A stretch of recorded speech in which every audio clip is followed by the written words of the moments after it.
Okay, we're hearing that Vivek Ramaswamy is just about to take the podium now after being declared the projected winner in the Republican race for governor at 86%, and his wife is introducing him right now. Oh, their kids talking. Oh, their kids are talking.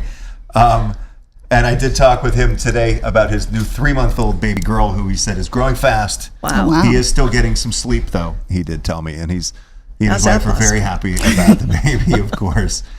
And now he's just picked up one. There we go.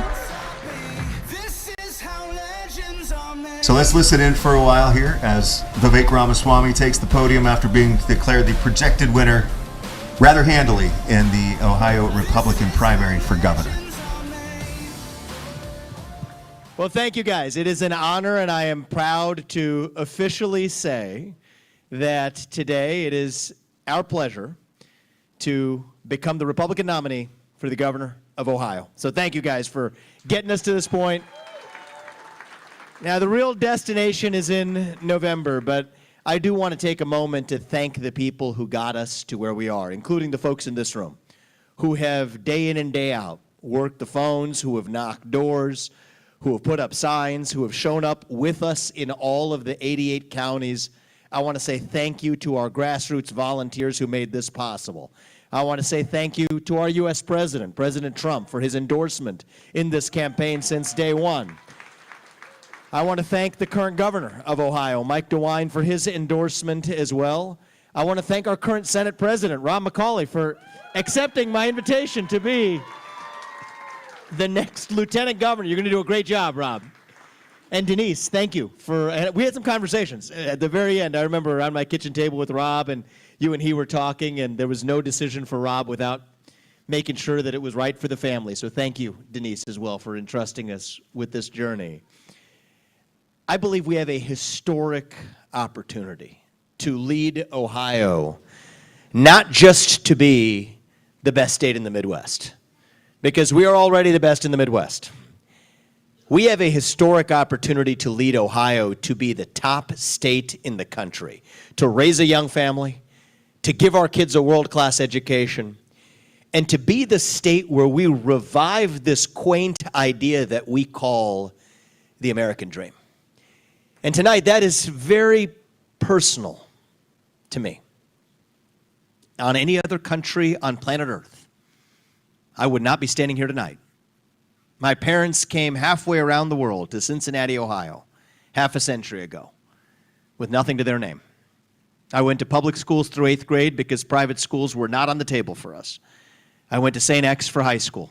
My dad worked for a 5-figure salary for most of his career at the GE plant right off I-75 in Evendale. My mom worked at the VA, taking care of nursing home patients as well. And now, after having founded, thankfully, successful businesses, in a position to call myself the Republican nominee for governor in the very state where I was born and raised, that is the American dream that makes American exceptionalism possible. I know that American dream exists because I have lived it in this state, because of the opportunities that the state of Ohio gave to me and to my family. And my faith teaches me that we have a moral duty to use those blessings, to use those gifts that we have been given, to leave this state and this country better than we found it. And with your help, when we win this November, that is exactly what we are about to do for our state, not just making Ohio great again, but to make Ohio greater than we have ever been. That's what we're about to do together. So thank you tonight for kicking off the next chapter of this journey. I do believe that this marks, without exception, the single most consequential election for governor that our state has ever seen in our history. There has never been a greater contrast between two candidates. Perhaps the most important contrast between myself and my opponent, Amy Acton, is our vision and our attitude towards success. I believe that success is something that we ought to celebrate as a people, something that we ought to celebrate as a state, our educational success, your family's economic success, your individual success, America's civic success. I believe in celebrating success. And the person I'm running against in this race believes in villainizing success. She will remind you every day that I'm a billionaire, and I will remind you that I was not born a billionaire, I was not born a millionaire, I was not born in anything heir, I was born an heir to nothing, okay?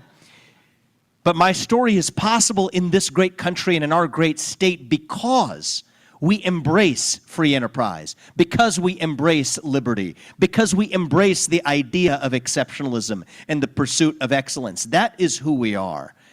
And Thomas Jefferson famously said, he signed the Declaration of Independence 250 years ago. Shortly after, he said, "The government you elect is the government you deserve."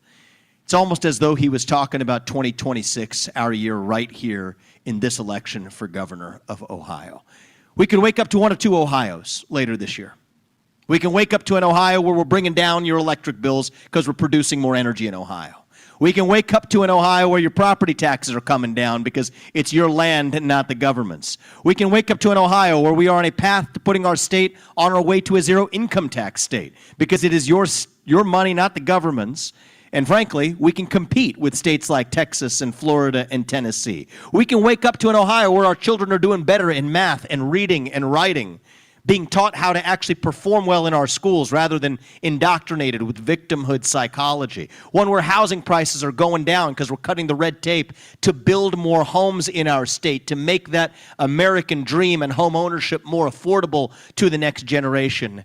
And we can wake up to an Ohio where we are more united, because it is easier to connect with our fellow neighbors and to be united in a rising economic tide. That is one Ohio where we can wake up to in November, and that is where I will lead this state if you elect me this November. The other, I'll take applause for that. Thank you. That's where we're headed.